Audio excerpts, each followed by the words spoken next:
7h32, bonjour Pascal Goffo. Bonjour Adèle. Quoi de neuf en culture? L'OPRL fête le bicentenaire de César Franck et le Rideau de Bruxelles propose un spectacle sensible pour sa réouverture, Muzungu. On découvre un passeur de mots, d'images, d'émotions magnifiques, c'est Vincent Margane. L'Orchestre Philharmonique Royal de Liège célèbre le bicentenaire de César Franck. Oui, l'OPRL n'a pas oublié cet anniversaire. On pourrait même dire qu'il l'anticipe largement puisque César Franck est né à Liège le 10 avril 1822.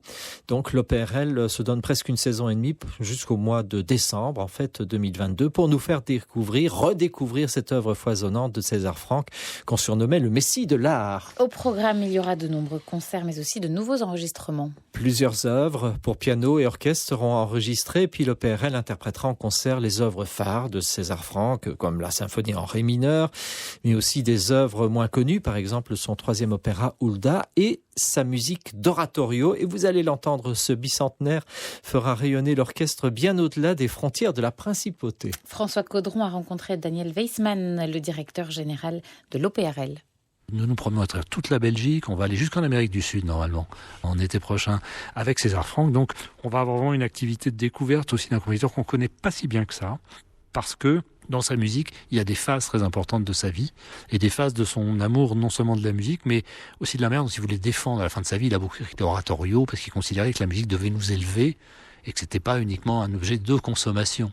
Et donc le fait de redire ça aujourd'hui, finalement, vous voyez, dans la période où on est, c'est pas anodin.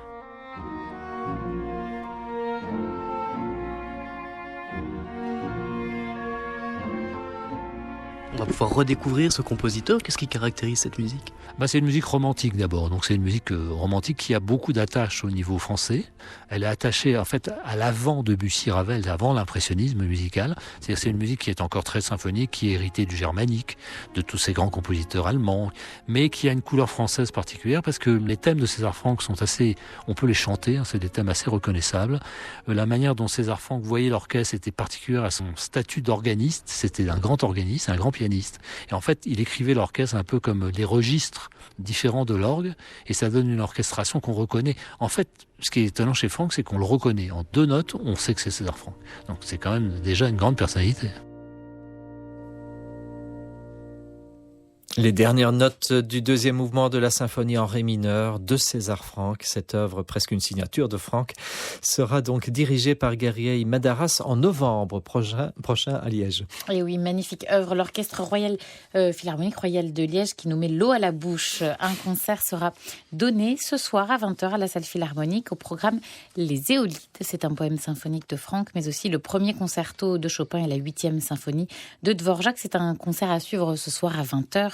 Sur notre chaîne sur Musique 3. Et on passe au théâtre. Les théâtres rouvrent à partir du 9 juin. Et oui, et on peut annoncer à l'affiche du Rideau de Bruxelles la pièce Muzungu. Le texte est écrit et défendu sur scène par Vincent Margane. Oui, et tout commence en 2012. Vincent Margane retrouve dans le grenier familial à Stavelot, il retrouve des vieux films, Super 8, des films que son père avait tournés. Et sur les bobines, il y a des images de Bujumbura au Burundi, parce que c'est là, en fait, que Vincent Margane est né. Il a passé là 7 ans de sa vie, les 7 premières années, donc, jusqu'en 1972, date à laquelle ses parents décident de rentrer en Belgique pour fuir les événements tragiques qui déchirent le pays. Rappelez-vous, 1972, le génocide et le massacre de Hutus.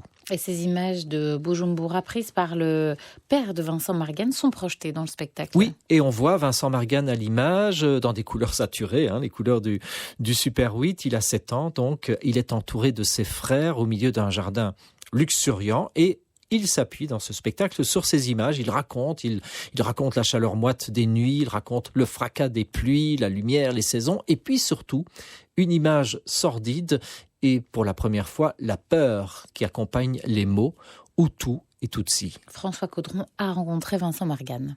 J'ai fait numériser des films que j'avais retrouvés, donc des films Super 8, 8 mm, et j'ai fait un petit montage d'une demi-heure que j'ai présenté à une trentaine, on était 30-35 personnes. Et j'ai été stupéfait de l'écoute. Donc j'ai compris la force de ces images. Et pour moi, dans l'écriture, très vite, c'était de me questionner sur oui, il y a ces images, mais il y a mes propres souvenirs et comment ces deux choses-là fonctionnent ensemble. Vous savez, comme quand on retrouve une photo d'enfance, On voit la photo, on voit l'image. Qu'est-ce qu'on pense à ce moment-là? On était qui? On était quoi? Est-ce que ce qu'on ressent est exprimé par la photo ou pas du tout? Ou l'inverse? Donc, tout ce questionnement-là de la mémoire aussi est venu tout naturellement par rapport à l'image, quoi. Et puis il faut le dire, c'est votre père qui tient la caméra, c'est En le gros. regard de votre père quelque part qu'on peut voir sur le plateau. Vous vous penchez aussi sur ce regard, cette vision du monde? Oui, j'interroge vraiment l'époque aussi, leur chemin, le trajet, puis j'ai voulu comprendre aussi comment ça se fait que je suis né là, que j'ai vécu ça. C'est une espèce d'enquête d'enfance comme ça, et il y a effectivement, on arrive à ce moment d'une scène que j'ai vue quand j'étais enfant.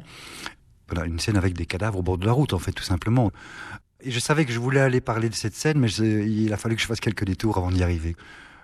En fait, il a fallu que j'écrive ce texte pour que j'essaie de comprendre ce qui s'était passé, pourquoi on est parti en 72. Je savais pas, en fait. Oui, je savais qu'il y avait les événements, je savais qu'il y a eu des massacres, je savais que c'était le bordel, mais qu'est-ce qui s'était passé exactement, je ne le savais pas. Vincent Margane, formidable passeur, on l'entend dans cette interview qu'il a accordée à François Caudron. Donc le texte véhicule des mots, des images, des sons, des sensations. Vincent Margane est accompagné par Edson Hannibal qui l'accompagne dans l'évocation de ces massacres de 1972. Le spectacle a été mis en scène par Serge Demoulin. Muzungu, c'est le nom de ce spectacle, accessible au tout public du 9 au 12 juin au Rideau de Bruxelles. Il sera ensuite présenté cet été au festival Vacances Théâtre de Stavelot. Et le rideau tombe pour l'info culturelle. On vous attend à 8h20 pour la revue de presse culturelle. Oui, je vous parlerai entre autres d'une exposition Uderzo qu'on peut voir à Paris au musée Mayol, et puis à Pointer également un grand entretien avec Étienne Davignon, le président du conseil d'administration du Palais des Beaux-Arts de Bruxelles, qui quitte ses fonctions après plus de 20 ans. On vous attend.